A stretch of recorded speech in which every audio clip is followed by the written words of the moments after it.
My name is Katarzyna Czerwonogo. There are actually people in this room who can pronounce that. Hello to my Polish friends. And I work with Karma on her project on Christian anti-Semitism. And I will be the bad guy of this panel who will tell you there's no more time for questions, etc. But we will now start. We can't open the presentation, so if there's anyone who can help us, it's for the next talk. Okay. Sorry.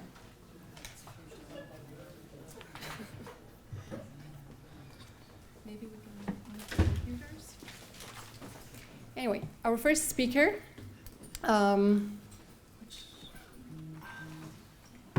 is Cornille. Hello. She's a professor of comparative theology at Boston College, where she holds the chair of Western culture.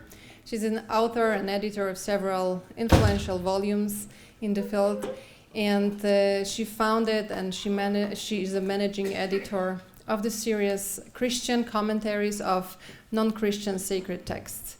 In her talk, she will take us beyond the familiar Jewish-Christian framework, exploring how Judaism appears with Hindu-Christian and Buddhist-Christian dialogues. Thank you very much, and thank you for this invitation. I feel like very much the interloper here. I don't work in Christian-Jewish relations, but as was said, I work in the dialogue with Hinduism and Buddhism. But there have been some questions in that dialogue that have been on my mind for a long time, and that this conference was an occasion for me to explore somewhat further. And one of those questions was how the dialogue with Hinduism and Buddhism, Christian dialogue with Hinduism and Buddhism, implicitly or explicitly also involves the dialogue between Christianity and Judaism, or Judaism proper. So in other words, what do Christians who are involved in the dialogue with Hinduism and Buddhism say about Judaism, if anything? So that's one question that I've been sort of ruminating about for a while. And the other question has to do more with my field of comparative theology, which is a relatively new field in the academy. And until now, this field has mostly been populated by people who work on Asian religions, so Hinduism, Buddhism, also somewhat Islam, but relatively few working in Jewish-Christian comparative theology. And so that type of comparative theology is relatively late on arrival, and I've been sort of puzzled by why that might be and how that might be remedied, maybe, or what we can do to include also a kind of constructive engagement with Judaism in Christian theological reflection. So there's no question that Nostra Aetate's focus was mostly on the relationship between Christianity and Judaism, but at the same time it's opened the door to dialogue with other religious traditions. It mentions Hinduism and Buddhism only very minimally in the first chapter of Nostra Aetate, but the possibilities for dialogue with those religions has really exploded, and people have really run through that door of dialogue with other religious traditions. Relatively few of the theologians who engage with dialogue in dialogue with other religions mention Judaism. There's a sense, definitely, that Judaism has this privileged relationship with Christianity, but there are a few exceptions, and I'm just going to quote Joe Leary, who states that for Christianity at this time, the two religions that are of most strategic significance for a revised self-understanding born of dialogue are Judaism and Buddhism. The former because it lights up an original meaning of the basic elements of Christian belief and practice, obscured by 2 millennia of estrangement from Jewish sources. The latter because it probes the basic motivation of religious thought and practice and critically elucidates how they function for empowerment and liberation. A long exposure to Judaism or to Buddhism should affect Christian faith in ways we cannot yet imagine.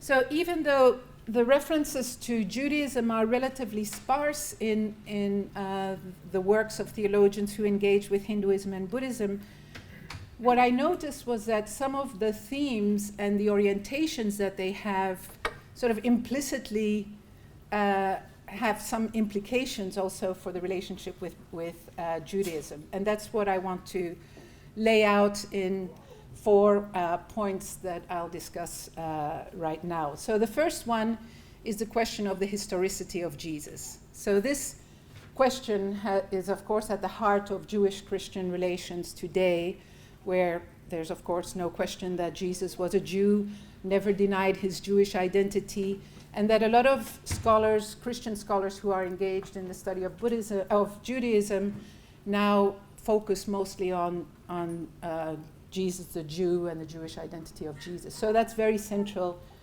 to Christian scholars engaged with Judaism.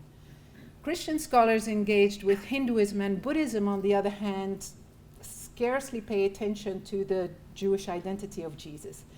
And that has also to do, I think, with the fact that Hindus themselves are not terribly interested in the historical Jesus. I'll just give you a quote from Gandhi, who says, "I've never been interested in a historical Jesus. I should not care if it was proved that someone by the name Jesus ever lived, for the Sermon on the Mount would still be true for me." So completely uninterested in the historical Jesus. And that's the same for a lot of other Hindus who have some passing interest in Christianity. Robin Boyd puts it, this is fairly representative of Indian thought. He states that it is worth reminding ourselves that few Hindus are impressed by the argument that Jesus was a historical person. Such particularity reduces rather than increases their regard for him, and they are more interested in knowing what the effect is of the indwelling Christ in the heart of a bhakta than on the proof of his historicity. So that's sort of the Hindu approach to the historical Jesus. Now, Christians engaged with Hinduism have largely followed suit, disentangling Jesus from his historical context and meaning. The emphasis of these theologians lies predominantly on the universal, trans-historical, and trans-cultural meaning and relevance of Christ. Many of you probably know Raymond Panikar, who in his Unknown Christ of Hinduism already makes clear or emphasizes the distinction between the cosmic Christ and the historical Jesus. He states, "The Christ we are speaking of is by no means the monopoly of Christians, nor," and he says in italics, "merely the Jesus of Nazareth. The Christ is, quote, that reality from whom everything has come, in whom everything subsists, to whom everything that suffers the wear and tear of times shall return." Panikar tries to argue that Christ is already present in Hinduism. The spirit of Christ is already at work in Hindu prayer. In emphasizing the universality of Christ, Panikar thus relativizes his historicity. And this tendency has been really common among Indian Christian theologians or Christian theologians engaged with Hinduism. I'll give you another quote by Michael Amalados. He says, "The Western churches have narrowly focused on the historical Christ. The Eastern traditions, following Paul and John, have felt more comfortable with a cosmic Christ.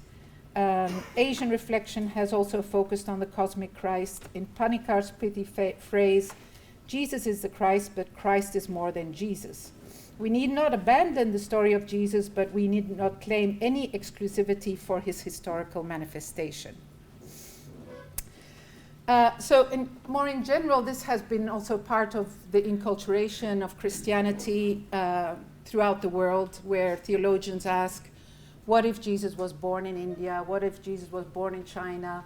What if Jesus was born in Africa? If Jesus was born in China, he would be a sage. If he was born in India, he would be a guru. If he was born in Africa, he would maybe be a healer. So that's really the focus of a lot of enculturation theology, to sort of dislodge Jesus from his historical context. Another Asian theologian, Hyung Yun Cho, argues for what he calls a multilateral perspective, and he contrasts that with a unilateral perspective. And this is what he says: a unilateral perspective understands salvation history in terms of God in creation, in the covenant with Abraham and Moses, and ultimately in Jesus Christ. On the contrary, a multilateral perspective sees God as reaching out to all people in many ways. This also means a change in Christology from the historical Jesus to the cosmic Christ. And then finally, I want to quote the Indian Christian theologian Jyoti Sahi. Maybe some of you know his work. His paintings are all over India in every church and ashram and retreat center. He doesn't deny the historical Jesus, but he also sees it as kind of incidental to who Jesus really is.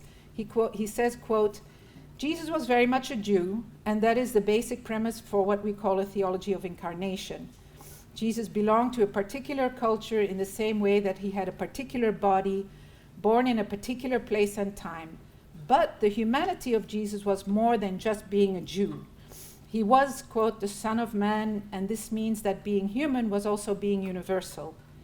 Jesus himself had to step beyond his native culture, which he did when he went into Samaria and took the challenge of exchanging deep questions of life with an ordinary Samaritan woman who has come with her vessel to collect water from a well." And in many churches, actually in India, you have that image of Jesus speaking with a Samaritan woman. And you know, this might just be because there are a lot of wells in India, and so that image comes up logically for artists. But on the other hand, there's also this, at least in Jyoti's case, there's the idea that the Samaritan woman was a stranger, not a Jew, and that's was an important point in Jesus going beyond his Jewish context. While Buddhist thought emphasizes the idea of dependent origination, the notion that everything exists through causes and conditions also points to the radical contingency and ultimate emptiness of reality. In his Mahayana reading of many of the New Testament texts, John Keenan, for example, states that, quote, "Such a reading is deconstructive in the extreme, tearing down any fixed textual stability, maintaining that truth is empty of any fixed essence, and that in the final analysis, beyond the grasp of discriminating thinking." So this reading also largely ignores the Jewish historical context of the person and the teaching of Jesus. So that's the first point I want to make, sort of the historicity of Jesus and the lack of interest in Jesus' historicity on the part of these theologians. Secondly, the question of the uniqueness of Jesus. One of the perceived obstacles for dialogue with other religions is the Christian emphasis on the uniqueness of Jesus. This is generally seen to inhibit any openness to other conceptions of salvation and any other saviors. And it's regarded as a distinctly Christian problem, as other religions do not emphasize the historical and ontological uniqueness of their saviors or mediators in the same way. So Hinduism, for example, has a dozen avatars. Buddhism, you can say the Buddha has a kind of unique place, but it's only within our kalpa that the Buddha played a role, and there are many other Buddhas or many others that can potentially become Buddhas and so on. So the idea of an ontological historical uniqueness is not present in other religious traditions and is generally regarded as a problem or an obstacle for dialogue. Again, Gandhi says, for example, he had a great admiration for the person of Jesus, but he said, he referred to Jesus as, quote, a martyr, an embodiment of sacrifice, and a divine teacher. But he could not believe that, quote, Jesus was the only incarnate Son of God, and that only he who believed in him would have everlasting life. If God had sons, all of us were his sons. If Jesus was like God or God himself, then all men would be like God and could be God himself. So this is a fairly representative position of Hindus, that Jesus was a kind of Jivan Mukti or a realized human being, but not in any way that is ontologically unique. He realized a kind of state that potentially any of us can realize, and he's just sort of the example of that. So Christian theologians like Stanley Samartha, who have been involved in the dialogue with Hinduism, took this to heart and said, this idea of the uniqueness of Jesus is useless. It's like a pebble that you throw in the water and it just sinks and it has no impact. And people may pick it up and throw it back at you, but it's going to be useless. So they're trying to get away from this notion of the uniqueness of Jesus. Others like Henri Le Sceau or Abhishektananda, who's a Christian Benedictine who was in India for more or less half of his life, also came to see Jesus as sort of his teacher, or Jesus is unique, like every person is unique, sort of this kind of modified understanding of uniqueness.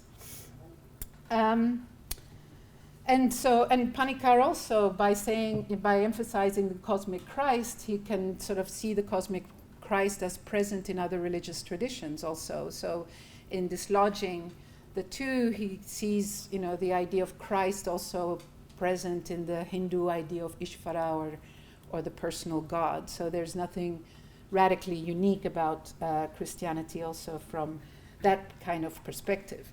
Now, of course, Judaism cannot be blamed for the Christian understanding of the uniqueness of Jesus Christ. On the other hand, there are philosophers, theologians who have developed an interpretation of Christian uniqueness that does, I won't say blame Judaism, but that does associate the uniqueness of Jesus Christ with the Jewish idea of chosenness.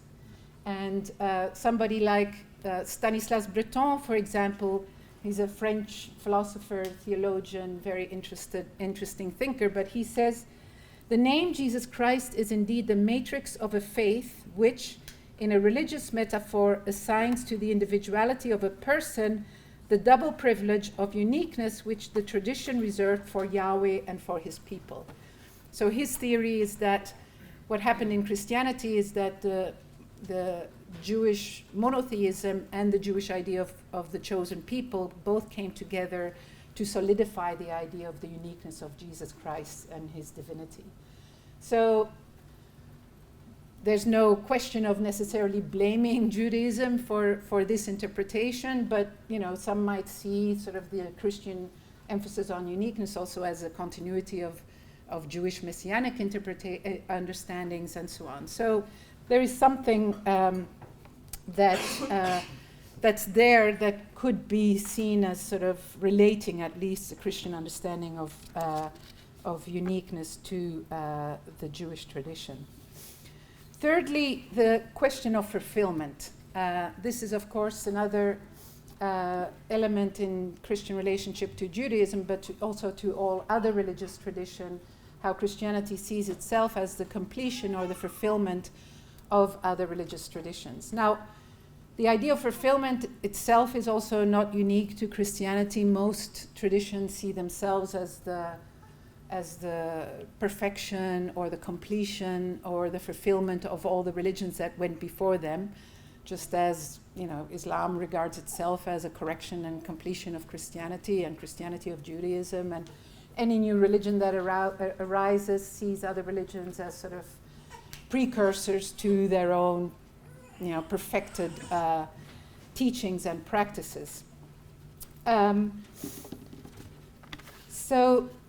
But in the relationship to Hinduism and Buddhism, it's also played a kind of ambivalent role. On the one hand, so until the beginning of the 20th century, most attitudes towards Hinduism and Buddhism were very disparaging, very negative towards the other traditions.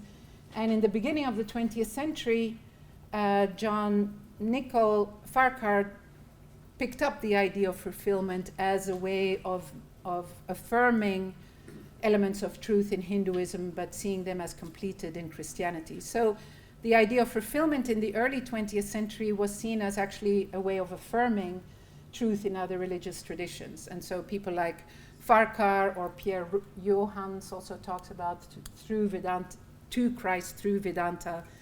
So all these ideas of fulfillment came up in the early 20th century, but by the second half of the 20th century, that idea of fulfillment was rejected as, denigrating towards the religions that came before and not really recognizing their autonomous or original truth. And so instead of the idea of fulfillment, the idea of complementarity became much more popular in the second half of the 20th century. So ideas of complementarity then came to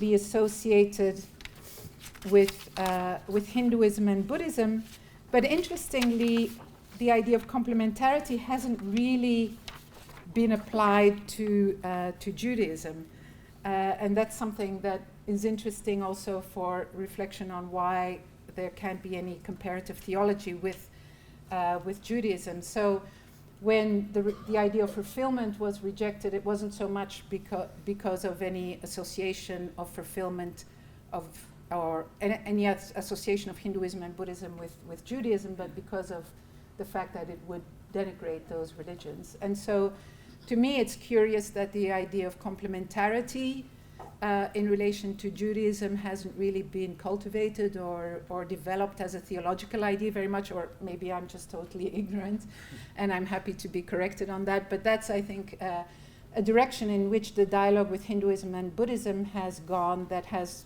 yielded a lot of fruit also.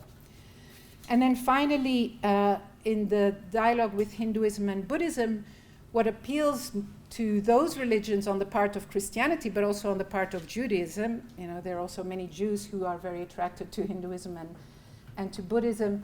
What appeals to them is mostly the aspect of spirituality and of interiority in those traditions. So both of those traditions have been seen to have developed spiritual practices and mindfulness techniques that bring about inner peace and transformation.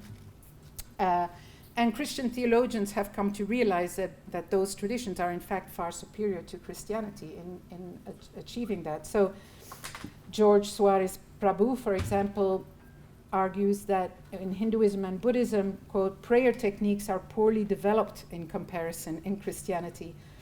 And Abhishektananda, and I'm sorry for the Jesuits in this room, says that even the spiritual exercises of Ignatius of Loyola, one of the more technical treatises on prayer in the Christian tradition, would appear curiously unfinished to an Indian reader accustomed to the meticulous instructions on diet, posture, breathing, and methods of concentration that are detailed in Indian texts on meditation. So theologians involved in dialogue with these traditions thus seek to integrate these elements within their own traditions. And Abhishektananda, for example, argued that if Christianity were proven to be unable to integrate those elements, it would no longer be able to claim to be a universalistic religion. So it was very important for him that those elements become part of Christianity. And that's where you find actually the most disparaging comments on Judaism, is when the kind of interiority and spirituality of Hinduism and Buddhism are compared to Judaism. So, for example, Abhishektananda contrasts the Hindu summons to a higher consciousness and Jesus' emphasis on the law of love with what he refers to as Jewish legalism. He says, quote, all his life, Paul fought to free the church from the Jewish legalism that hindered the Spirit from bearing fruit in the lives of Christians. But it was not long before the old spirit of Judaism reasserted its influence. In discussing the particularity and originality of Jesus' teaching and of Christianity in a Hindu context, George Suarez Prabhu also draws sharp contrast with the Jewish tradition, arguing that it represented, quote, a radically new understanding of holiness, of community, and of God. He focuses on Jesus' emphasis on love and on the Great Commandment, contrasting it with the Jewish or Pharisaic emphasis on the law.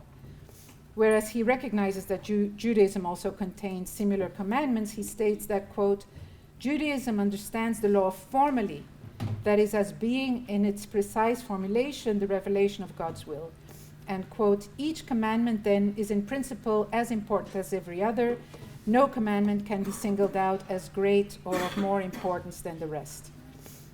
So he applies this critique of Judaism and of Jewish understanding of the law not only to pre-Christian tradition but also to the later Jewish tradition. He says, quote, Jesus has brought a new religious consciousness and with it a new dharma, which runs counter to the legalism which formed a substantial part of the Pharisaic tradition that was taken up by the, quote, normative Judaism reconstituted after the fall of Jerusalem in Yamnia. So one may understand this as part of classical anti-Jewish tropes, or else as an attempt to align Christianity more with the spiritual or inward orientation of Hinduism. These critical and caricatured views of Judaism are here part of a fascination with an equally caricatured view of Hinduism. But it is also reflective of the way in which many Christians who are drawn to Hinduism and Buddhism tend to perceive Judaism as frozen in certain early Christian tropes. Conclusion. Christian theologians who are involved in dialogue with Hinduism and Buddhism do not tend to directly blame Judaism for those elements of Christian faith that form an obstacle for constructive engagement with the dharmic religions. However, many of their theological orientations and interests tend to draw the person of Jesus and Christianity out of their historical context, which is regarded as delimiting the possibility for expanding Christian theological imagination and advancing the dialogue with those other traditions. They engage constructively and creatively with Hindu and Buddhist ideas, often minimalizing, if not explicitly rejecting, the continuity or the privileged relationship between Judaism and Christianity. If there is reference to Judaism, it tends to be reduced to its pre-Christian history and form, ignoring the existence of Judaism as a living tradition that has developed and changed significantly in the past 2 millennia, quite apart from Christianity. And this brings me to the question of how to think about the privileged relationship between Christianity and Judaism. The emphasis on the closeness between the two religions has at times prevented Christianity from recognizing, I would say, the alterity of the Jewish tradition and engaging with it as a genuine other. John Pawlikowski also acknowledges that many Christian imaginaries that undergird the special relationship of the Jewish-Christian relationship, quote, overemphasize Judaism as a biblical religion and give insufficient attention to the central role of post-biblical commentaries and such experiences as the Shoah and the reestablishment of the State of Israel in the forging of contemporary Jewish identities. Pawlikowski also worries that too much attention to the special relationship between Judaism and Christianity would have the impression that other dialogues are, quote, of secondary importance. But that doesn't seem to be the dominant concern of Christians involved in the dialogue with Hinduism and Buddhism. It's not jealousy of the privileged relationship to Judaism, but rather dissatisfaction with the fact that the close connection with the Jewish tradition puts certain limits on the Christian expression and experience, and that drives at least some of the critical views of Judaism. The dialogue with Hinduism and Buddhism has unleashed great theological creativity and imagination. And so this makes me wonder, rather than approaching the dialogue with other religions on the basis of the dialogue with Judaism, whether the dialogue with Judaism could be approached on the basis of the dialogue with other religious traditions. In the sense that the reason why we are so drawn to these religions is partly because they come across as genuinely other. And I think what you see in the dialogue with Judaism is that we always talk about Judaism almost as frozen in pre-Christian history.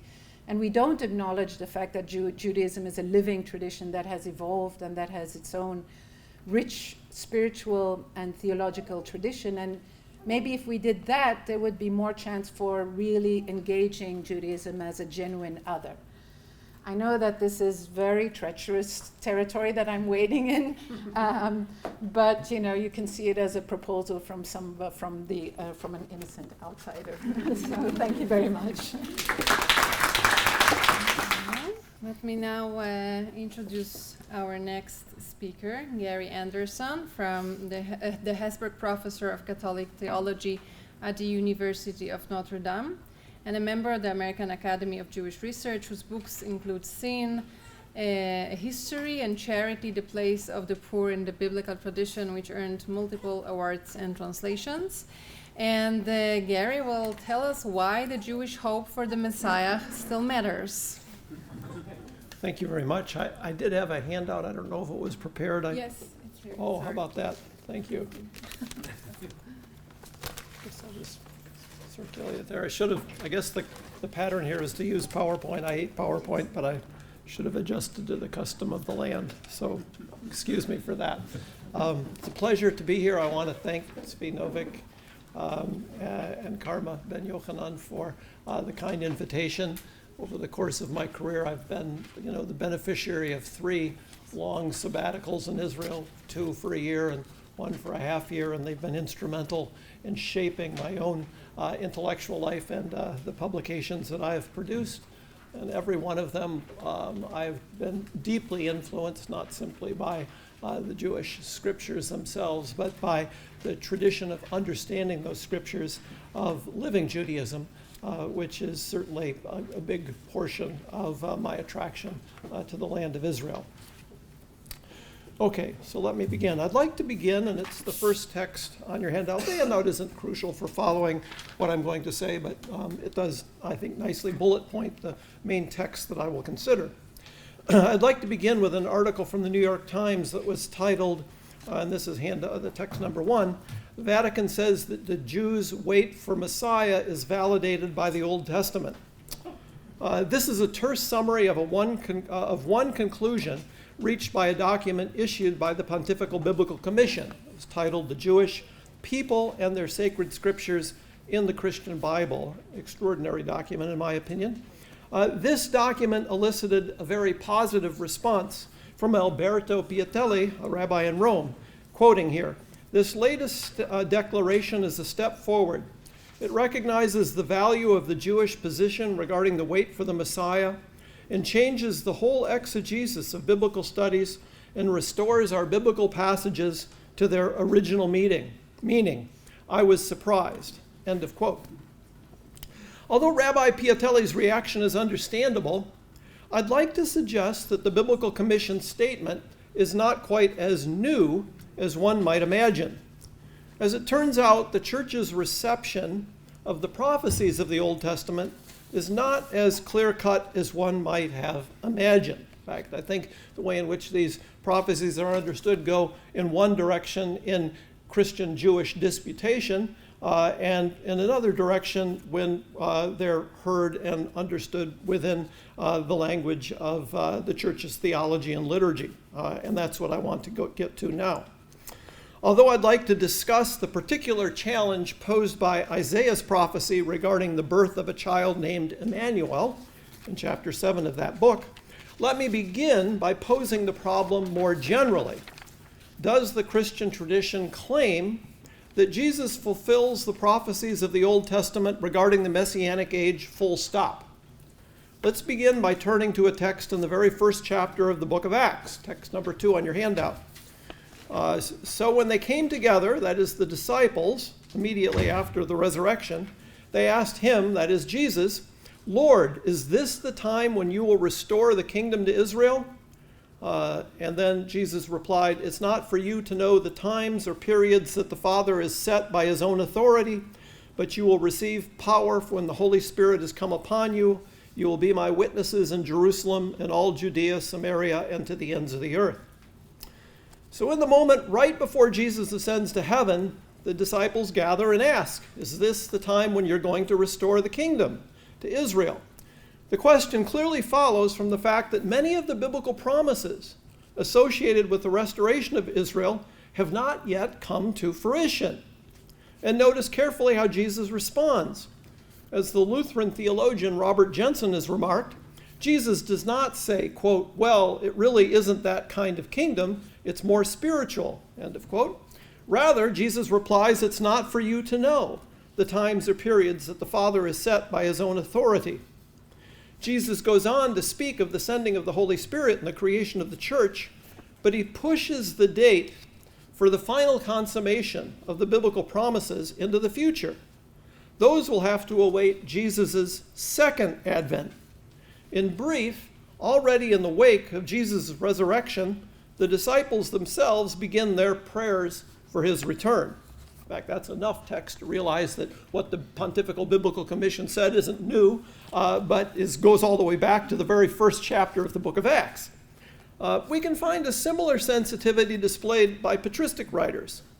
Origen, for example, specifically says that the promise regarding Israel's Messiah entering Jerusalem on an ass, found in Zechariah 9:9 and fulfilled in Matthew 21:5, cannot be understood in a simple historical manner, as though the events of Palm Sunday constituted a complete fulfillment of that messianic vision. And I have the text from Matthew 21, number 3 on your handout.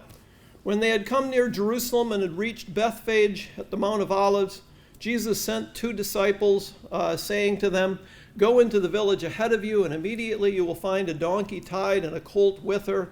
Untie them and bring them to me. If anyone says anything to you, just say this, 'The Lord needs them,' and he will send them immediately." This took place to fulfill what had been spoken through the prophet, saying, "Tell the daughter of Zion, look, your king is coming to you, humble, mounted on a donkey, and on a colt, the foal of a donkey."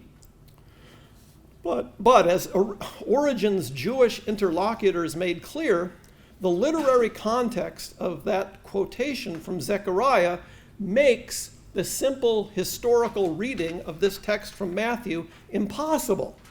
For in the verse immediately following the prediction of the Palm Sunday entrance, Zechariah writes, and here I have it on a footnote, I believe, on your handout, quote, "And he will destroy the chariots out of Ephraim, and the horse out of Jerusalem, and the bow of war will be destroyed, and a multitude in peace from the Gentiles. And he will rule the waters to the sea, and the springs of the river of the earth." End of quote.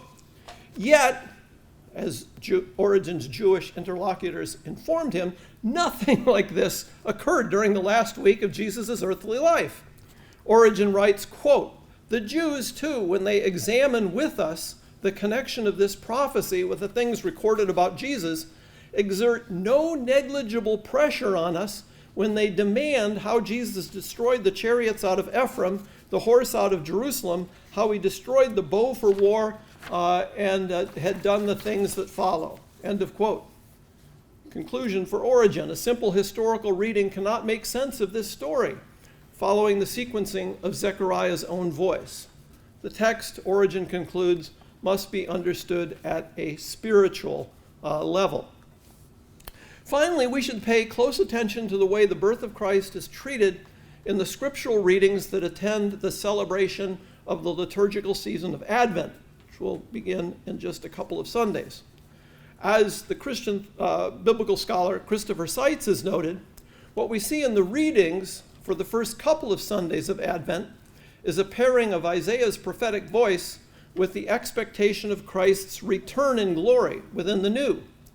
Take, for example, the readings for November 30th, coming up shortly, just a couple of weeks from now, where Isaiah 2, the nations streaming to Zion to hear Torah and to beat their swords into plowshares, is paired with the apocalypse from the Gospel of Matthew, which is text number 5 there.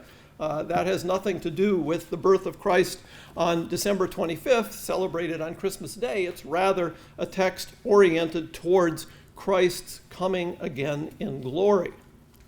In this text, Isaiah's voice, quoting here from Seitz, is not so much directed to, quote, the birth of Christ in Bethlehem, but rather, quote, to the second coming, the final consummation of promises uttered by the prophets of old. Seitz concludes his remarks about the readings for Advent by making a point very similar to what we see in the Pontifical Biblical Commission document. And here's text 6 on your handout, I believe, on the second page. But the larger point is that the horizon of Isaiah, in respect of royal promises, is not a past fulfillment in Jesus that validates Christian hopes and invalidates those of the Jews, That's generally, you see this already in the dialogue with Trypho and certainly the medieval disputational literature. That's all of what it's about, a kind of zero-sum arrangement in which one side is right and the other is wrong. Here, again, taking the simple sense of Isaiah, the way Isaiah is read indeed in the liturgy of the church. In other words, this isn't just a point that historical critics are making, but it's what is expressed in the liturgical celebration of these texts in the church, this isn't simply the Christians are right and the Jews are wrong. In Advent, we do not just look back nostalgically on a perfect fit between the prophets' longings and their absolute fulfillment in Christ, like arrows hitting a bullseye. Instead, Isaiah's horizon remains the final horizon for Jew, Christian, and Gentile. Christ's coming, Christ's advent and glory and judgment. Not for nothing is Advent both a penitential season and a season whose lessons share much in common with the final readings of the liturgical year associated with Christ the King, this coming Sunday, at the conclusion, and one might rightly say, climax of the lectionary year. Advent now is a paradoxical combination of retrospection in which the birth of Christ is memorialized and anticipation as that birth becomes an earnest of promises articulated by Isaiah and the prophets of the Old Testament, still straining toward their ultimate fulfillment when Christ will come in glory. When, here quoting or alluding to Isaiah 11, when the wolf flies down with the lamb, death is swallowed up, Isaiah 25, and every tear is wiped away for good and forever. You can also find this in Advent hymnody. If you look at, for example, a famous hymn, one of my favorites of the Wesleys, Lo, he comes with clouds descending. It's a text from Revelation chapter 1:7. Lo, he comes with clouds descending is Christ coming in glory in his second Advent. It's not December 25th. That's what's sung in Advent. That's what you look forward to in Advent. Because the promise is made to Israel, as we saw in Acts chapter 1, already identified by the disciples of Jesus before he ascends after his resurrection. Those promises have not been fulfilled. So all of this is to my point is that though I applaud Rabbi Piatelli for remarking at his surprise of these sentences within this PVC document, they are not nearly as novel as he thought. Okay, on to the second part of my paper. So far, can I have some water? Here. Say, man does not live by the word of God alone, but also by water. Thank you.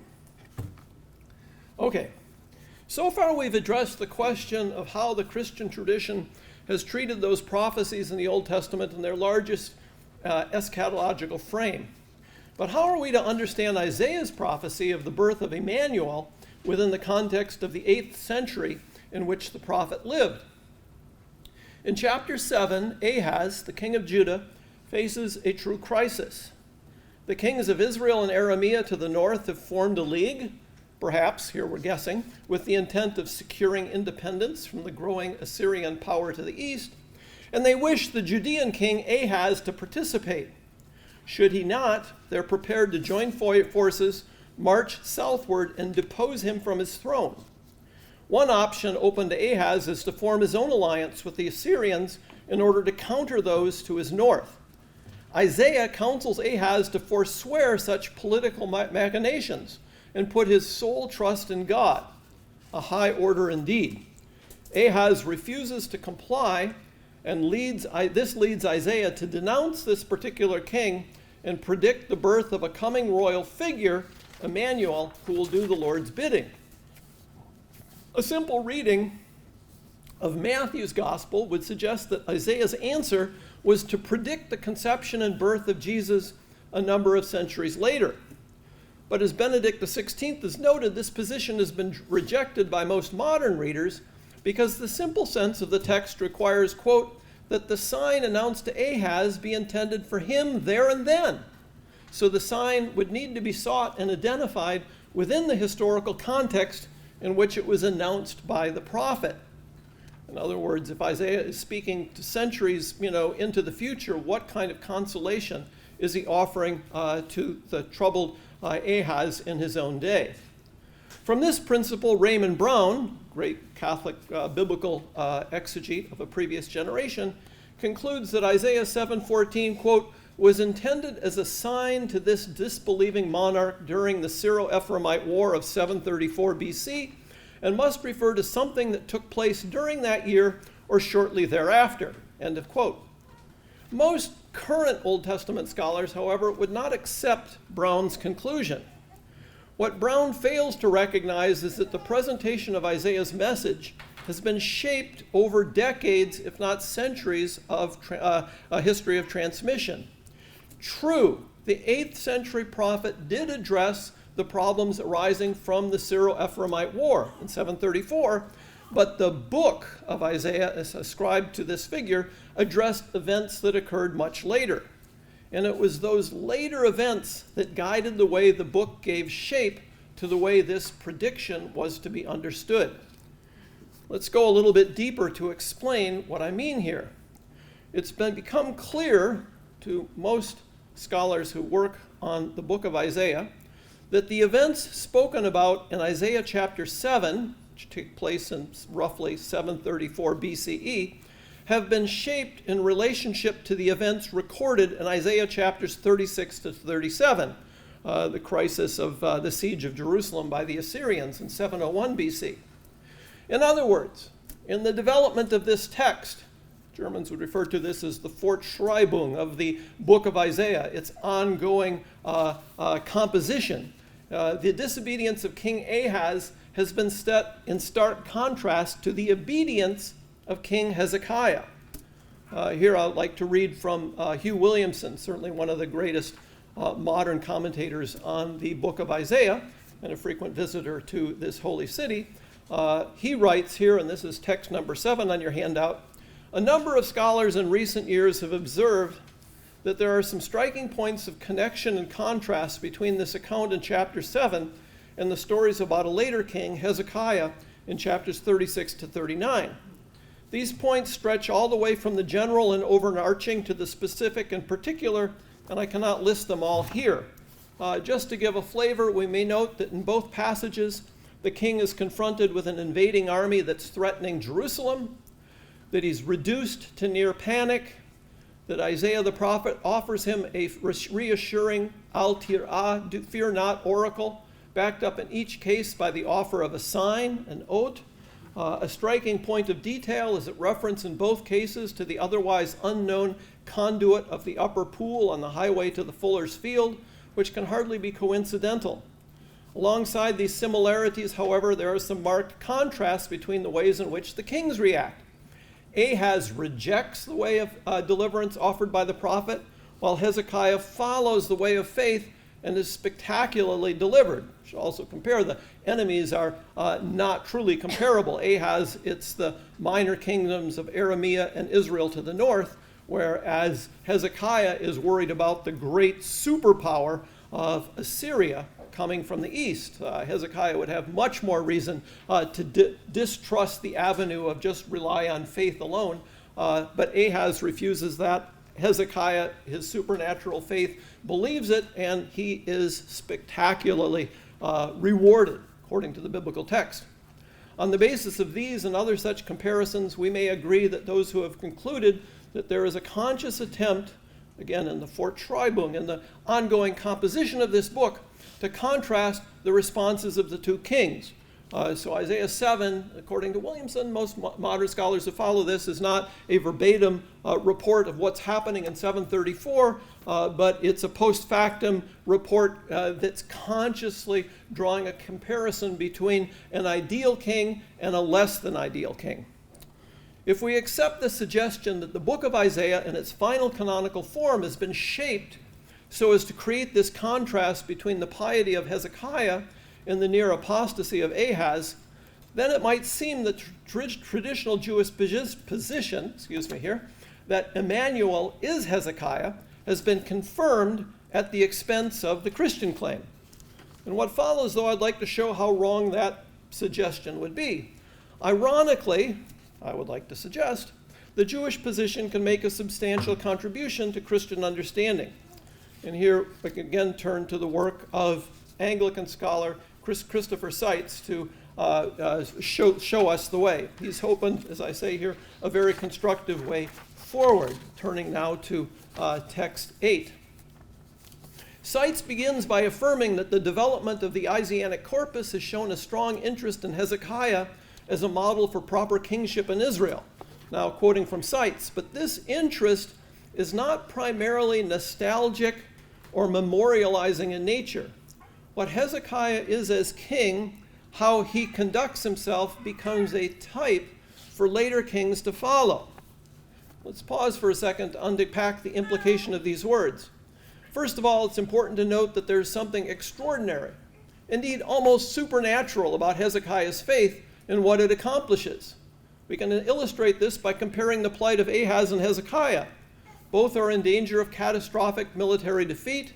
Ahaz from 2 minor nation states, Hezekiah from the majestic empire of Assyria. Both are counseled to put their trust in God alone.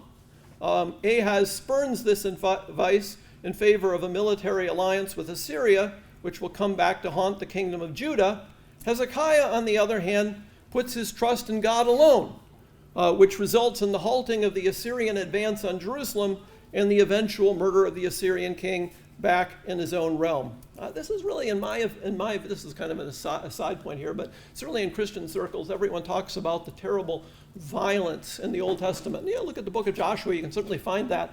But the Bible's position about the role of military power and prowess and war is incredible. No modern nation state would ever adopt the policy that Isaiah advocates in this text. If you want to know how the Bible views war, you look at David and Goliath, because that's a pars pro toto. Not by might of chariots and horses will you win, but this only by the power of God. And you can think of the book of Kings, of Gideon. God doesn't want him to go forth with all those armies, all those F-16s or whatever. He's not impressed by that. Send all those F-16s home. Go out with your slingshot and you'll win. I mean, it's what is asked of here is incredible. Whether it happened historically, well, you can judge that for yourselves. That's not my point. But how the Bible is presenting it literarily is what I'm interested in. It's truly supernatural. It's incredible what's asked of Hezekiah. And when he follows the mandate of his prophet, what happens is also extraordinary. It would cause no surprise that when the book of Isaiah reaches its final form, that this Emmanuel figure expands to become a figure who will inaugurate an era of justice and righteousness and exercise rule over all the nations. Isaiah 9, Isaiah 11, the two texts, of course, very much part of Handel's Messiah.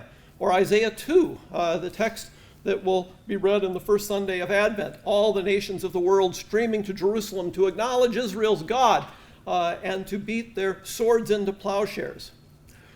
This is Isaiah's, eschatological hope, built on the hope that there will be kings who will exercise their office like Hezekiah. Lest one think that this eschatological reading, pause for a word from our sponsor.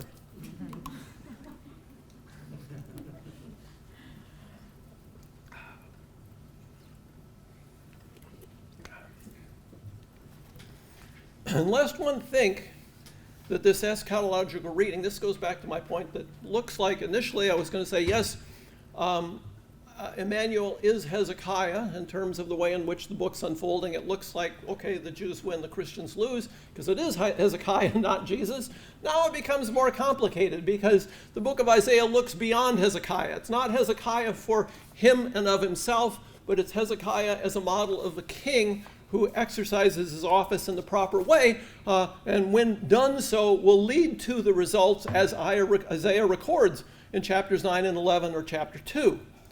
Now, lest one think that this eschatological reading is the result of a special pleading by a Christian reader, we should note we can find a near equivalent in the Jewish tradition.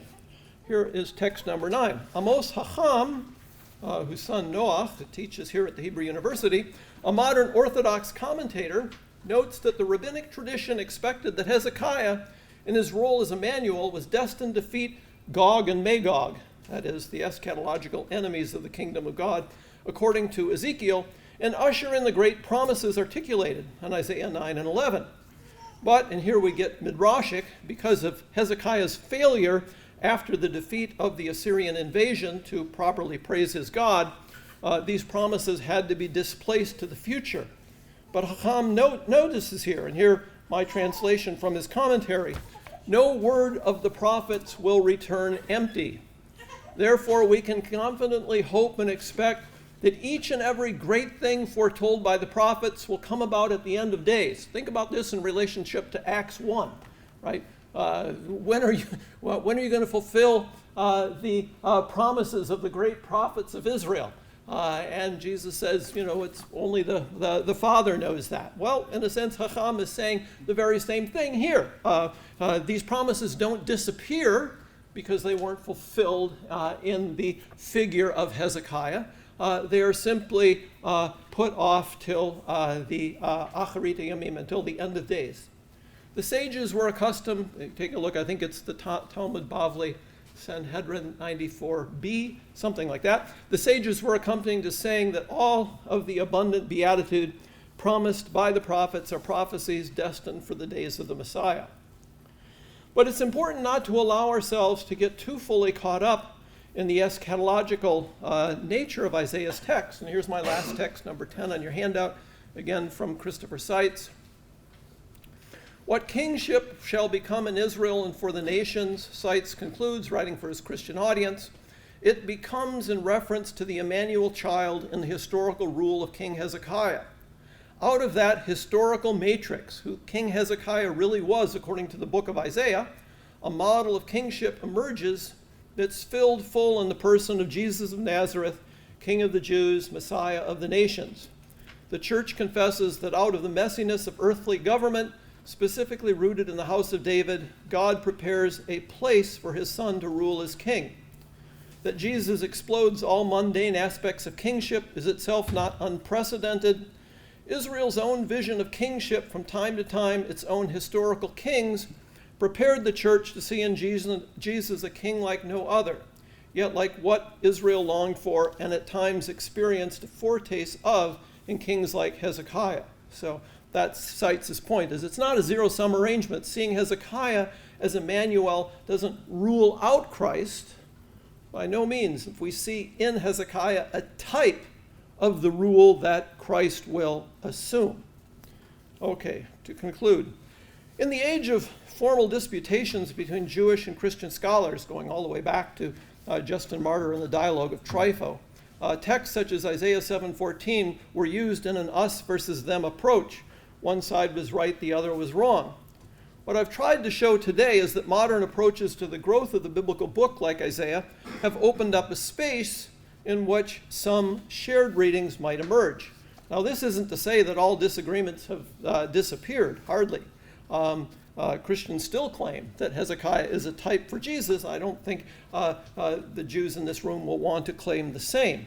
Obviously, the Christian claim that Emmanuel is Jesus, the second person of the Trinity, even if we need a second advent to establish this, will not be accepted by Jewish readers. We might also add that the Christian tendency to view Israel's eschatological hopes through the single lens of an awaited messianic figure is also problematic. The figure of the Messiah doesn't loom as large in a Jewish reading of the Jewish Bible as it does for a Christian reading. Yet for all that, it is no small accomplishment for the Catholic Church to be able to say, in the wake of Nostra, Aetate, that the Jewish wait for the Messiah is validated by the Jewish scriptures.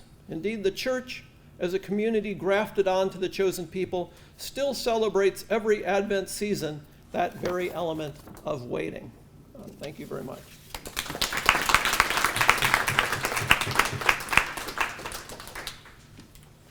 Thank you very much. So we've been to dialogues and doctrines, so time has come for the symbols. And our next speaker is an expert both in theory and practice of Jewish-Christian relations. Christian Rutishauser is a Jesuit scholar, a professor of Jewish studies and theology, and director of the Institute for Jewish-Christian Research at Lucerne University.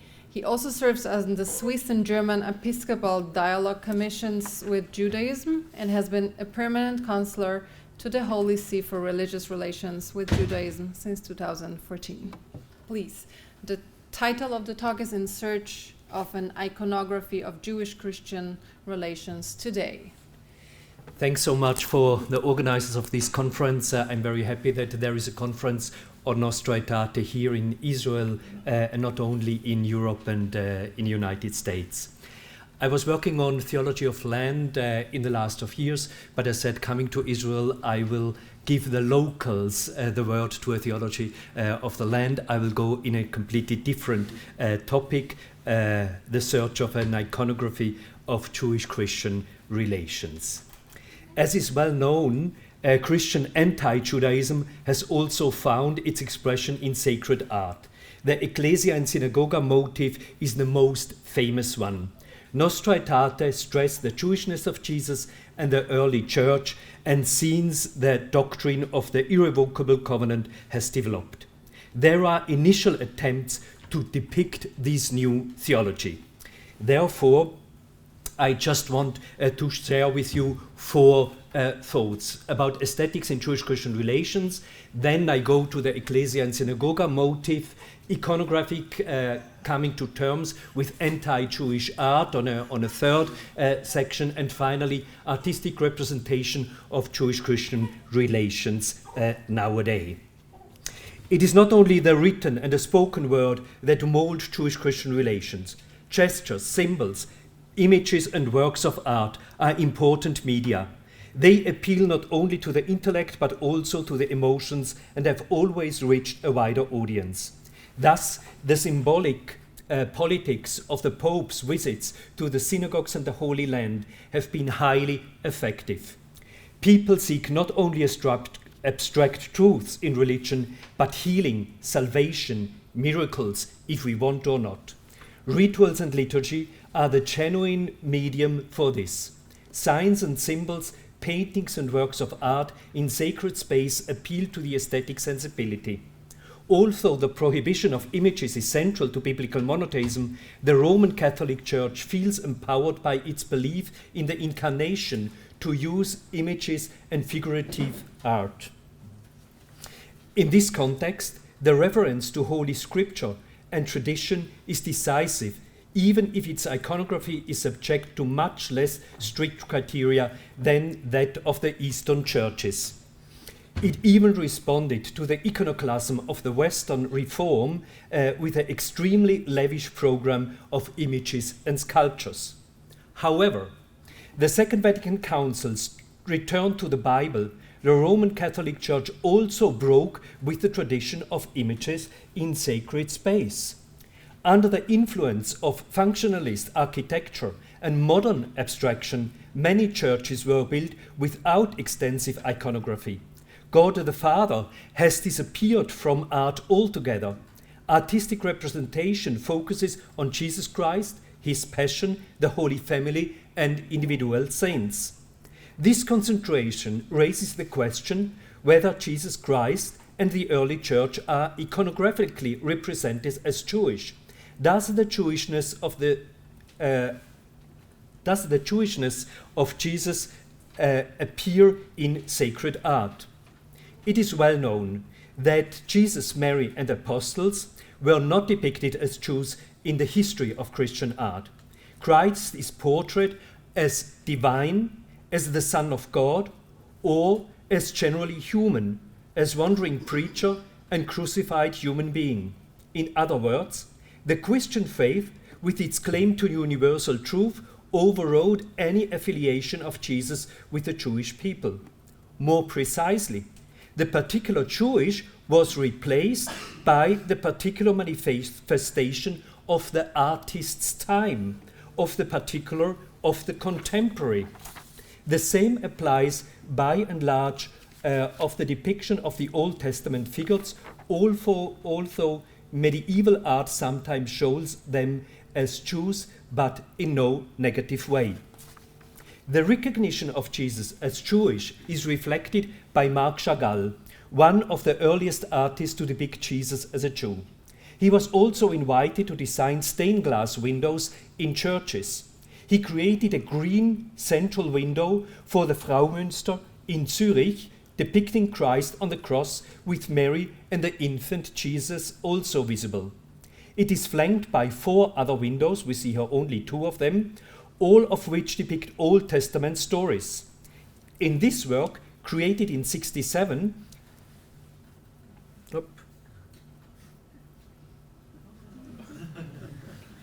thanks. So we skipped just the other one. In this work, created in 67, it is striking that neither Mary nor Jesus are recognizable as Jewish. His stained glass windows in St. Stephen Cathedral in Mainz, created between 78 and 85, also depict a wealth of Old Testament scenes. Here too, Christ is not recognizable as a Jew.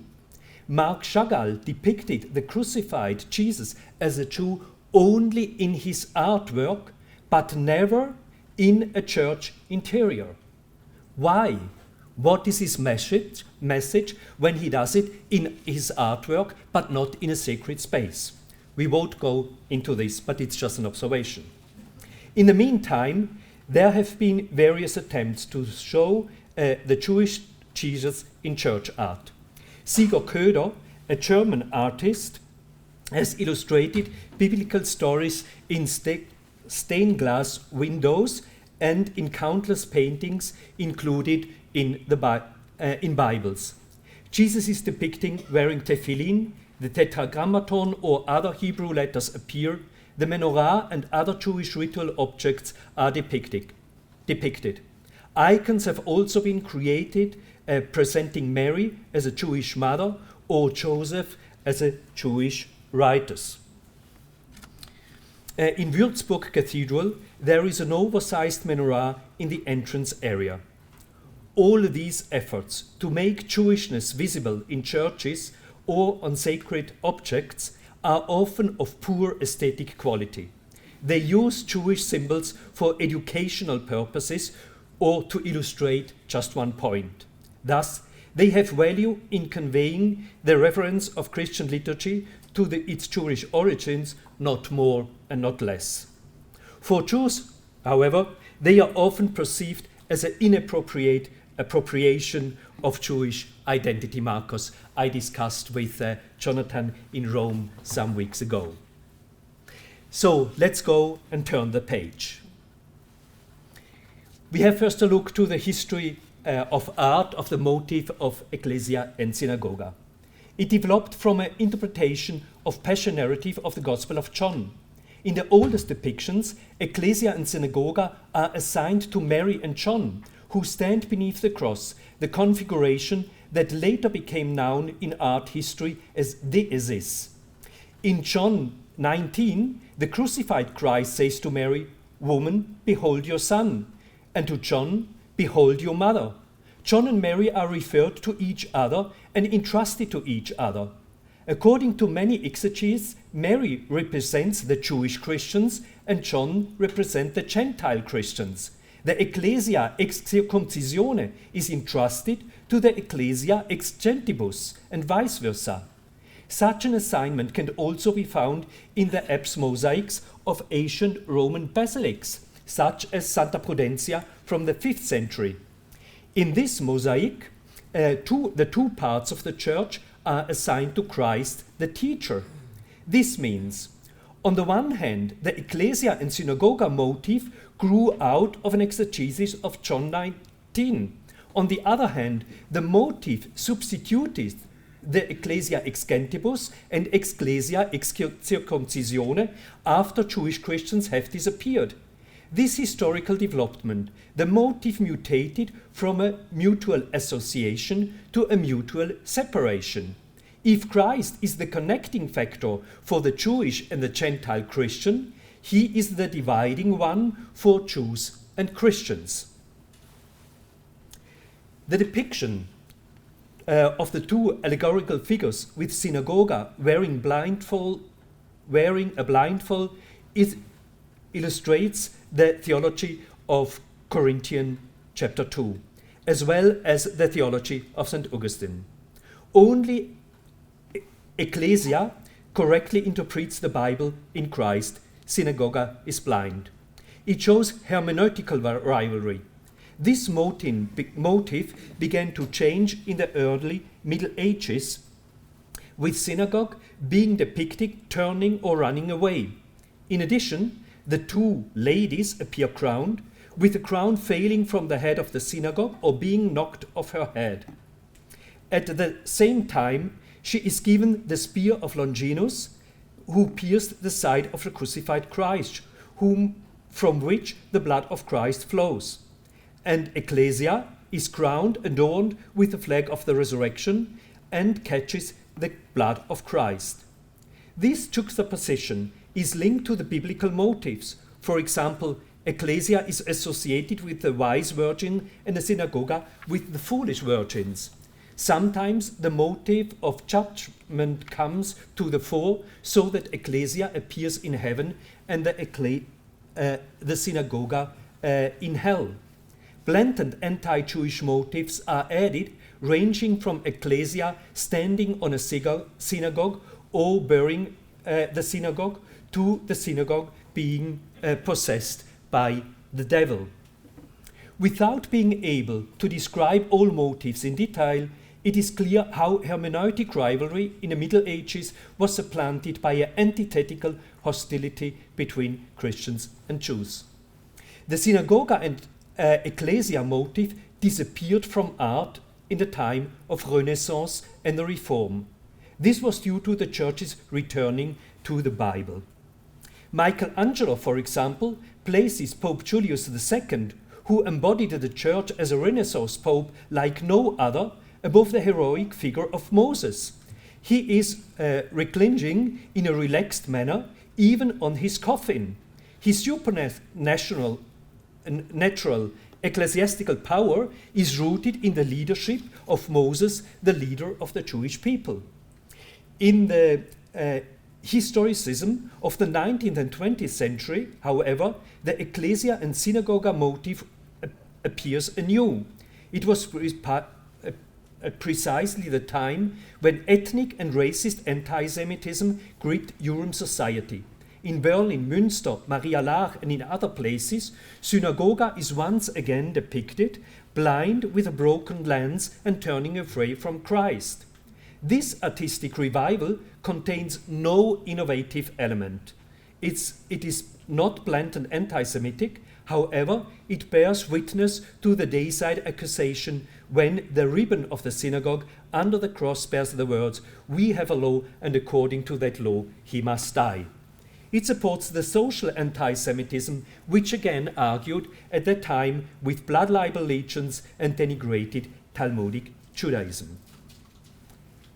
This short look into the art history showed that synagogue and ecclesia became the epitome of Christian anti-Judaism. However, its origin also shows that it arose from a hermeneutical debate. Can the motive be productively redesigned so that it does justice to post-conciliar theology? If so, does the key to this lie in depicting them as debating on biblical interpretations?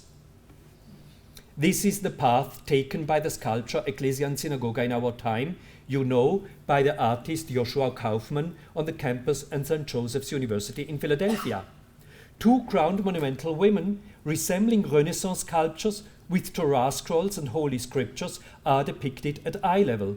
The synagogue, now placed at the right of the ecclesia, right side, seems to be looking into the Bible, while the ecclesia into the Torah. They appear to be presented in a learning community, but the second glass reveals that both women are looking into an in-between. They are rather distant, each holding her own scripture in her hand, depicted shoulder to shoulder. The sculpture refers to Nostra Aetate.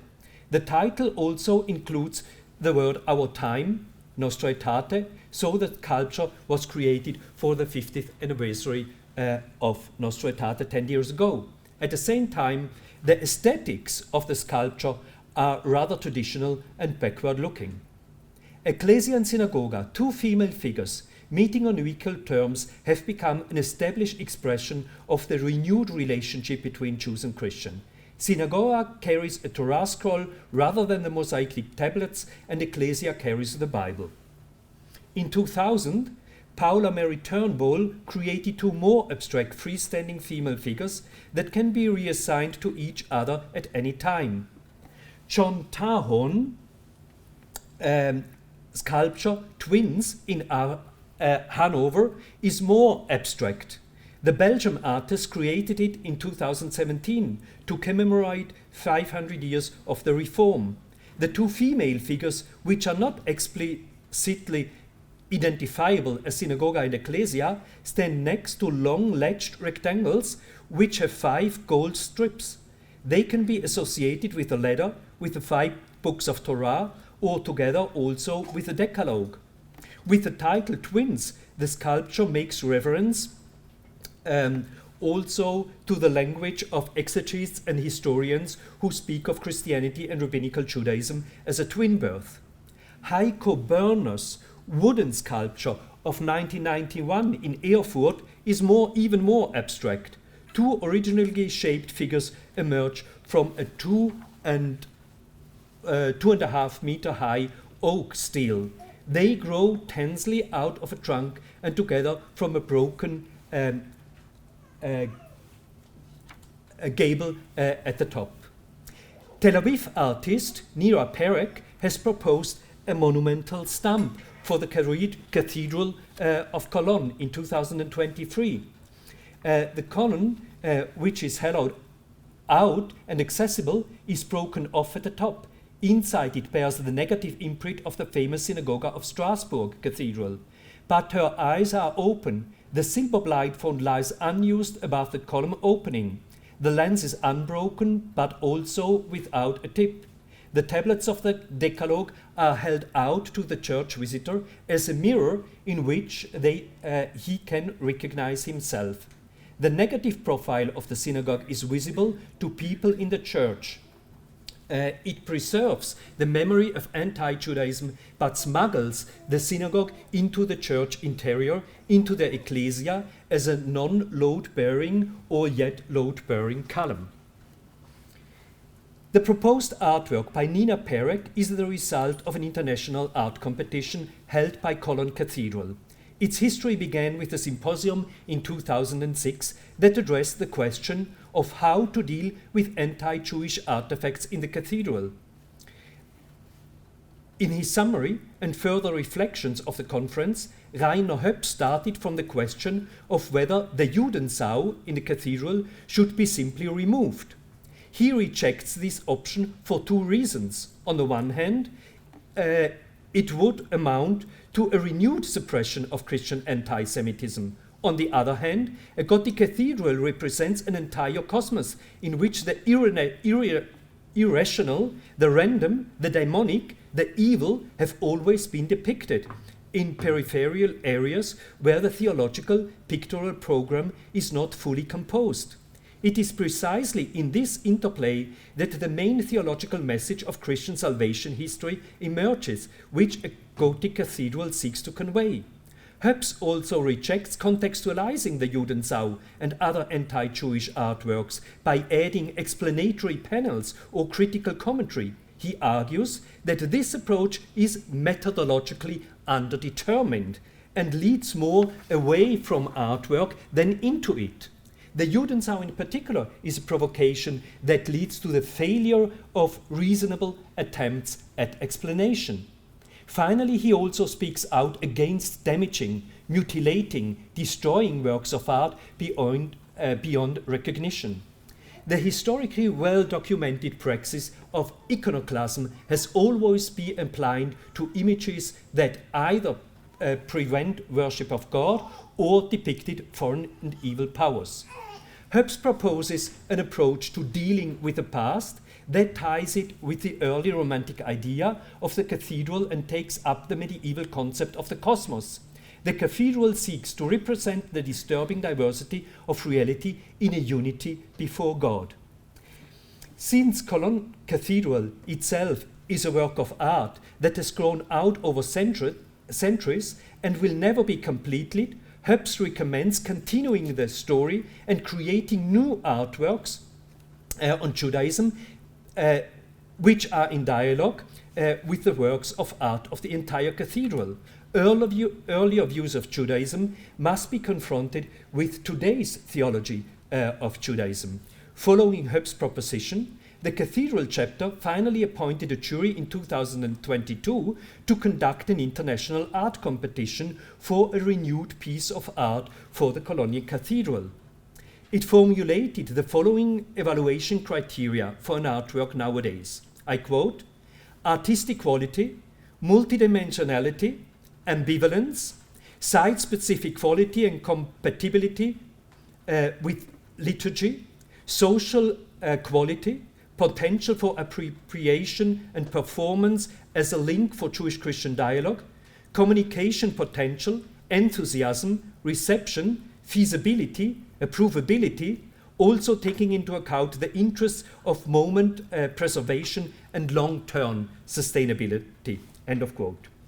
Meanwhile, the discussion went on how to deal with anti-Jewish art in churches, and I skip now the other criteria because I want to shun some of the proposed new artwork for the cathedral. I continue here. The proposal by the Austrian artist Zenita Command is very invasive into the cathedral. She suggested that the 13 anti-Semitic depictions identified in the Cologne Cathedral should be surgically removed in a divine operation by restorers, monument conservators, and construction workers dressed in white. She sees the operation as a performance art piece to be documented on video and presented permanently. While the art objects are to be taken to the museum, the wounds caused by the operation would be sealed through light. She writes, the anti-Semitic objects removed during the operation will either be covered by a light fixture or replaced by light fixture. The light enveloped the scar, whose permanent healing is also to become part of the pastoral work of remembrance, end of quote. Command is concerned with a healing process. Worshippers in the cathedral would encounter glowing wounds in 13 places, not unlike the stigmata of the risen Christ, which are often depicted in art as sources of light. But there are also very new ways of artistic design. The design by Israeli artist Ilit Azulai, who lives in Berlin, is refreshing original. She proposes a blind window for the north transept, a kind of stained glass window installation. When churchgoers approach the installation, they see facing birds each other. They begin to, how do you say in English, chirping to each other. Chirping, just as nature birds do in the nature when they encounter each other to signal openness. Azula uses this metaphor from the animal world for Jewish-Christian dialogue. In doing so, she reverses the medieval anti-Jewish polemic that often depicted and denigrated Jews with animal heads. Her installation is entitled Echoes of Unity. Through the multitude of bird species, she wants to point to the further diversity and complexity of dialogue that is needed for the church and the society. More monumental is a three-part artwork proposed by Israeli artist Sigalit Landau in collaboration with Gilad Ashrei. They present an abstract Gothic stained glass window into transept. In the lower part, the gates of the concentration camp of Theresienstadt and Auschwitz are visible, along with railroad tracks and high voltage wire and faces swirling in smoke. Directly above the transept gate hangs a barbed wire, salt crown, on a long red cord attached to the wood reminiscent to umbilical cord. The salt crystals of the ground are formed by placing the barbed wire in the Dead Sea, here in Israel, for a long period of time, would slowly disappear in the cathedral as the crystals drop onto the inverted turquoise bowl hovering slightly over the floor. The color of the bowl is reminiscent of the Dead Sea, but it also contains traces of a pig that passed by. Landau and Asheri create several lines of connections through these objects, anti-Judaism, Holy Land, suffering, and so on. I come to the conclusion, and I want to show you very quickly the two finalists and the winner project. That is Rod Mordecai's stained glass window, hand on a heel, and he takes different anti-Jewish artifacts from the cathedral and puts them, like the Jewish hat and money and so on, into the stained glass window, and tries to transform it and bring it into a new dialogue with each other. And in this way, he really tries to make a history into the anti-Jewish art in the dome, and at the same time he brings it into a new light and into a stained glass window that will present the diamonds of heavenly Jerusalem. There is another proposal by the Muslim artist Asra Ashkamiya. She is Austrian born and lives now in the US. It's not so, you can't see it so clearly here. She proposes a 3-layer curtain out of golden glasses, and the shape of this installation corresponds to the blind window under the window into transept on the one hand, but it has the same shape as the bima in the synagogue of Cologne, who was destroyed in the 15th century. So she brings back the bima of the Middle Ages into the cathedral of Cologne. And so I want to read the text that will be realized. It is under construction now in the Cologne, in the dome. The winner of the art competition was the Berlin-based artist Andrea Büttner with the work Untitled. She chose the Mary's Chapel for her artwork, where daily Eucharists are held, and the late medieval Gothic altar of the city's patron saints, the work by Stefan Lochner. She proposes a fresco. Like a meteorite in space, rock floats archaically on a black rectangular surface above the golden, finely chiseled golden Gothic altar, which depicts the three kings, St. Ursula and Jerome, in front of the Madonna and the baby Jesus. The contrast could be not greater. Only the knowledge of the history provides insight into this composition. The meteorite-like rock traces the base on which the Torah shrine of the Cologne synagogue once stood and which was recently excavated. After the destruction of the synagogue in 1349, a chapel was built on the same site, and the altar of the city patrons, saints, were created for it, which today stands in the Mary's chapels of the cathedral. So, while Christian Cologne expelled the Jews in the 14th century, their synagogue is now visible again in the cathedral above the altar of the that once displayed it.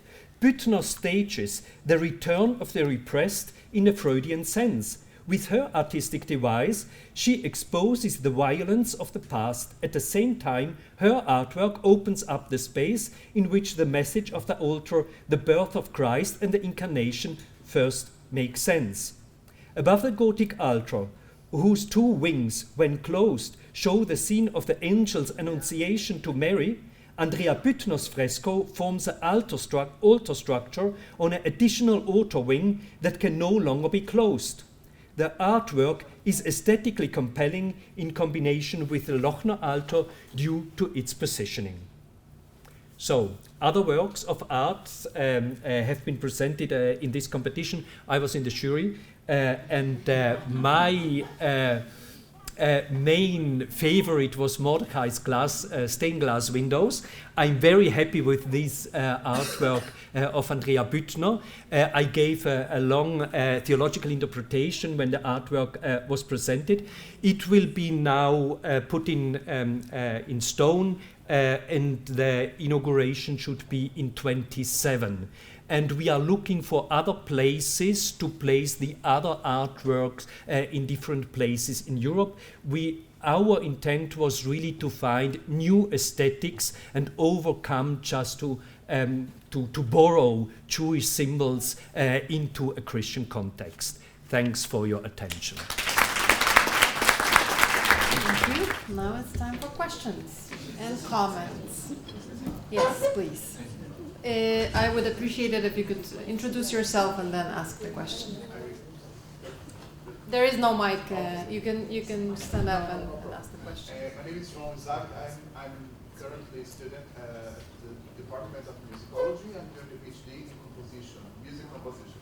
But there was a point in the beginning of the exposition about art that was the question about appropriation that I would like to hear after the comment, because also quoting a professor from the Cerusi, which is not among us, he says that music, but especially it could be thought about art, is like a jewel of Judaic studies, because it's something that's hard to insert inside the curriculum, because it has a provocative way. And one of the main questions is about appropriation, because it seems to be a point of a little bit uncomfortable. And when you quoted Chagall, and you said that Chagall didn't depict Jesus as a Jew inside the churches. However, we had a visit to the Knesset, and in the Knesset, which is not a sacred place, which has a big tapestry about a big tapestry of Jewish history. It is full of Christian iconography, and even iconography that it's Christian. Even the depiction of Moses is a depiction that it relates to Michelangelo's way. So it's full of Christianity. And I remember that when provoking the guy, how is that perceived? He said, "Oh, it is a sort of appropriation, but at the same time, it's his quotes, no? At the same time, in Chagall's views, I'm not sure if that's really Chagall's, but it was what the guy said. And since the Christianity has appropriated a lot of our symbols, it's not. It shouldn't be a problem if we use also those symbols, because it's not appropriating something that is not ours. It's also part of our history." Mm-hmm. So Thank you. I would make a distinction between art in the secular space or in the public and created for museums, so and sacred art. So I would really make a difference in the question of appropriation. And then very often the symbols of Judaism have been developed within 2,000 years after the separation of Christianity and Judaism. And so it's really, they are also identity markers, and it's not going back in a historicizing way.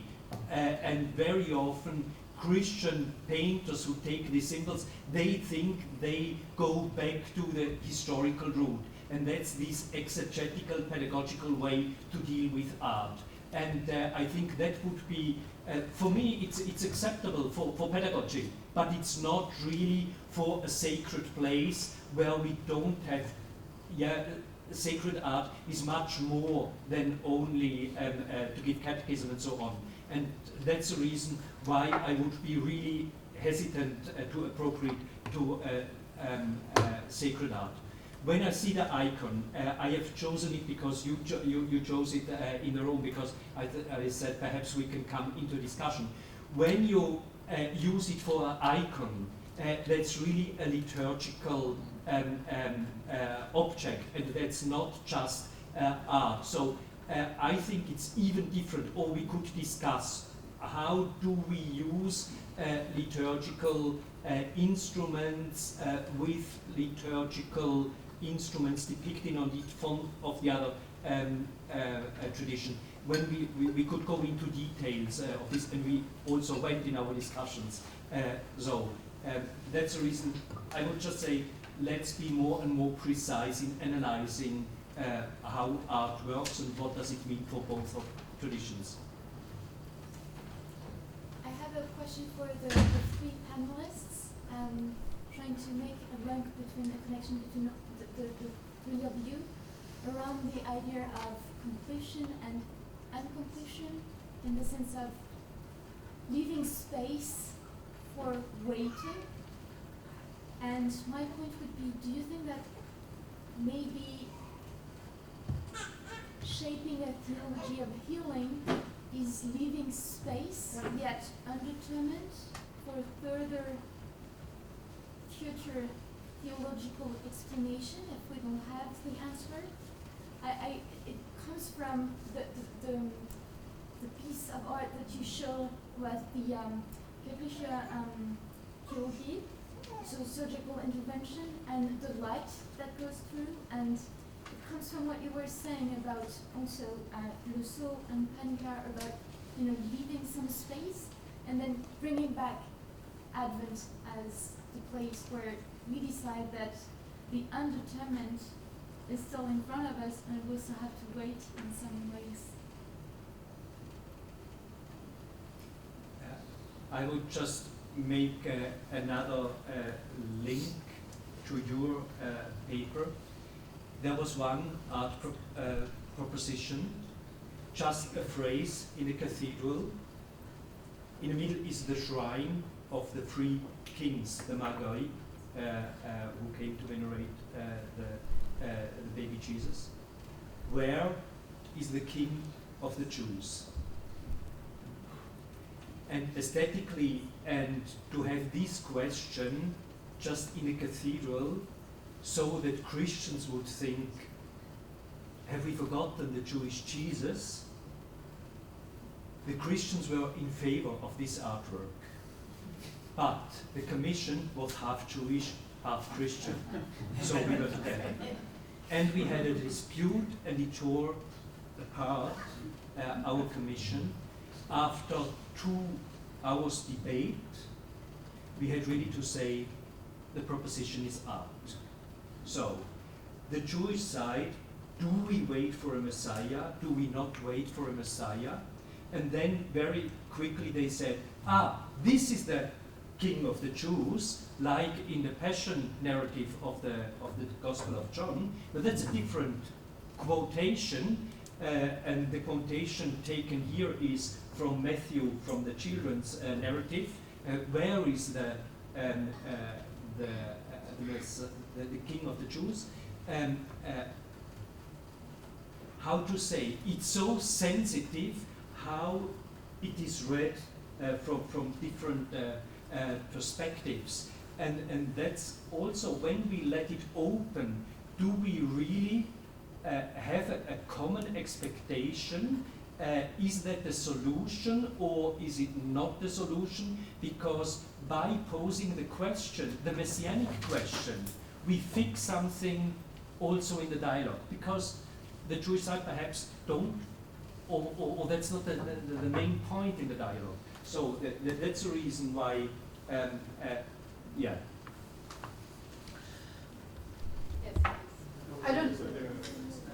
I don't know if you have to have a common expectation for the dialogue to be possible. I think your point is well taken, that for any constructive engagement with other religions, you have to just be open to some form of incompletion or some humility about what you already know, and an anticipation of your future fulfillment. And I think that's certainly present in both Christianity and Judaism, and that's why, I don't think it's actually that present in Hinduism or Buddhism. And so I think that sort of anticipation of a final fulfillment and a kind of historical continuity, I think, makes this kind of constructive dialogue particularly fruitful. Yeah, I guess what I want to say is that this kind of future orientation is something that's not the kind of post-biblical tack on trying to make a happy face on a sad picture, but that it's built into, the construction of the book of Isaiah itself. I think that's the real advantage of modern work on Isaiah. Problems of inspiration, for example, and Dave Erblom, I love Dave Erblom, but it's all understood as though Isaiah was a singular writer, and he writes the book from chapter 1 to 66. I think once we understand the book as, an ongoing process of composition, then all of that's what opens up the possibility, I think, for a Christian reading to be quite happy with Hezekiah being who Emmanuel is, at least initially in Isaiah 7, but the composition of the book is such that, that identification is not a final identification. And that's where, again, my point isn't that Jews and Christians are going to agree all the way down the line on Isaiah. That'd be ridiculous. That's not going to happen. But there is a space opened up, I think, by this approach in which there's a lot of collaborative work that can be done in reading Isaiah that will benefit, both communities. And it's not simply, a zero-sum, dialogue with Trypho, I'm right, you're wrong. That's really what I wanted to say. And I guess the other thing is that it's also not simply, it's not like, cosmetic surgery here, fixing, blemish on a person's face or something. But I think that, there's actually tremendously productive, profound theological work that comes out of this, right? This isn't, a kind of after-the-fact damage control. But this is the heart of what the Bible wants to teach. I think that's also really important. I'm all for, I love the Jewish people, I love ecumenical relations, but I realize that, at least in my role as a pedagogue within the church, not everyone shares that, and not everyone should share that. It's an idiosyncrasy of my personality, but I have to establish within, the book of Isaiah itself why, anybody, not just Gary Anderson, but anybody should be interested in this stuff. It's not just Jewish-Christian relations, it is that, but if you really want it to go somewhere in the church, you have to show it's bigger than that. And I guess that's what I tried to do. Thank you. I have Massimo, Debbie, Gavin. Okay. So Let's for try to Katarzyna, thank you. There are many church documents now that point out the necessity for Christians not to deal with the scriptural Jew, but with the nowadays Jew and with the development that you pointed out since the scriptural times. But do you think that this makes, in the Christian perspective, the Jew want other like the other others? Speak louder, sorry. Okay. I'll repeat. Are you asking me? Is the question to No, me? Catherine. Oh, Catherine, okay. So the question was whether, since a lot of church documents emphasize recognizing the living Jew rather than Judaism as a textual religion, whether this would be a resource for Christians engaged with other religions, also to recognize the alterity of Judaism. Am I right? Is that Now, I wanted to say if this makes the dialogue that we have with Judaism on the same level with the dialogue that we have with other religions as well. Yeah, potentially, I think. The dialogue with other religions isn't always based on living representatives of the other traditions. So a lot of the dialogue with Hinduism and Buddhism is also textual dialogue where scholars sit in their office and take the Tripitaka or the text from another religion and look at what they can find that's inspiring from a Christian perspective. So I don't know if that's the demarcation line or that's where the two approaches might differ. But I think anything that helps to recognize Judaism as a living tradition that has continued, since the birth of Christianity, and I think having living representatives of the tradition would be, an important way to go. So this is not as much a question as an observation that in Israeli liberal or left-wing discourse, which I'm a part, the word messianic has become pejorative and is used to characterize the right wing as fanatic, racist, and messianic. Now, and I have to say, first of all, my initial reaction was I found that insulting with regard to our Christian friends who are messianic. And I'm not talking about messianic Christian. I think part of Christianity is being messianic with regard to Jesus Christ. It's also actually very problematic with regard to Judaism, because Judaism includes messianic strains and beliefs. And while I understand what this discourse is saying, I think it's being very insensitive in the use of the term Messiah. Do you want to respond to that? No, I Yes, think I think it's, it depends on how, What? if the term is being used, and I'm not sure exactly what you're referring to, but I think of an essay by Uriel Simon, where what does it mean, at least for him, to be a religious Zionist? For him, it's quite problematic to identify the modern state of Israel with the fulfillment of biblical promises, exactly what that is, because then it would seem to justify anything that one was going to do within the land. I don't know if that's what you're referring to. But I think you can use messianic in another sense as well, in which it calls into question the validity of any earthly kingdom. That might be an alternative rhetoric to imagine, even if don't let, as it were, right-wing settlers on the West Bank determine, what the term means. But the term can also, refer to, the kind of vision of Isaiah 2 or what have you, that, is well outside. I mean, I think that I always hesitate to use this image because I am very much pro-Zionist, but and I'm very much for the state of Israel. The state of Israel having a strong military, I think that's very important. But I love this TV series Shtisel, and when the teacher on Independence Day, there's a flyover of jets from the Israeli Air Force. I know what flyers are. We have them in the Notre Dame football stadium on Saturday, and they fly. My house is very close to the stadium, and the whole house shakes as they go over. But it's a demonstration of military power, right? I mean, it's exactly what the Bible doesn't like. And so I'm not Haredi by any means, but I think that Shtisel in that scene, he's got a sense of the Bible's distrust of power, right? He has a messianic sense. And again, I don't say that because I'm against, the Israeli army having jets. I think they ought to have jets. But on the other hand, I think also you should also realize that Israel isn't embodying, what Isaiah is recommending, right? What Isaiah is recommending is unworldly. It's messianic. It's extraordinary, right? Should be appreciated as such. No king would, Ahaz does what any human king would do. Hezekiah does what no human king would, do.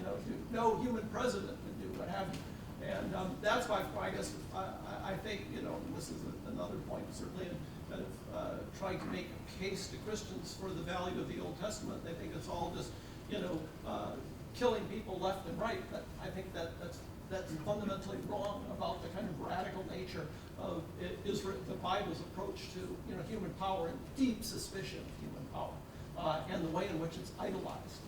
So I guess that, and I think that the concept of Messiah is, coming out of Isaiah, is, deeply suspicious of all of that. So I guess that's I don't know if that would work for you, but that's what I would suggest as a way of, rehabilitating that imagery and that language. Thank you, Gavin. I was wanting to recall a very interesting image that arises from Catherine's talk in India. The artist Jyoti Sahi produced an image of the Trinity under the appearance of the Trimurti, the three aspects of the divine. And this was seen as a very important way of trying to recognize affirmatively the elements of the divine in Hinduism and the connection between Christian thought of the Trinity and this Hindu image.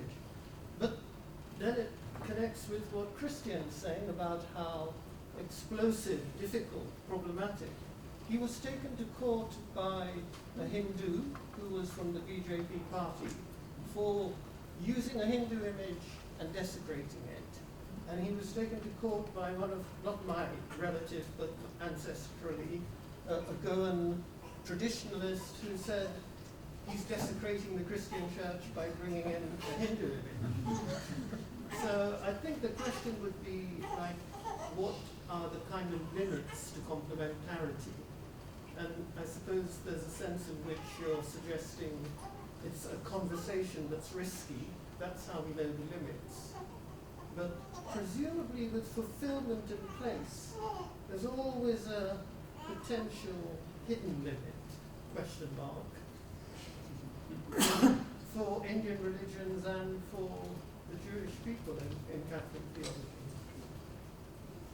I think what you're saying relates to the question of appropriation again, right? So can we appropriate those images without, insulting the tradition that it comes from and keeping our own tradition authentic and representative of what people feel? And I don't know if there are a priori limits to that. I think I always say the history of religion is a history of appropriation in every direction. In terms of art and thought and practice, we've all appropriated elements from each other and made it our own. And it's enriched every religious tradition. So it goes in all directions also. I mean, Hindus have appropriated Jesus and made him into sort of an avatar or a guru without recognizing the Christian understanding of Jesus. So I think we have to recognize that that happens and that it's done mostly for the religious community itself to broaden their understanding and their relation to the divine. And I mean, religions are all part of the human patrimony now, and we can't build bridges around aesthetic feelings and representations. That's sort of my feeling. Now, I do understand that it's a bit easier to say when you are a majority religion than when you're a minority religion and you see elements of your tradition being absorbed by sort of dominant religions that might feel a lot more threatening. On the other hand, I also see it as a compliment, to the religion that you borrow from, because you find something valuable or beautiful in that religion and you want it to enrich your own tradition. So in that sense, it can also be seen in that direction. But did he win the court cases? Well, interestingly, the judge decided he had no competence.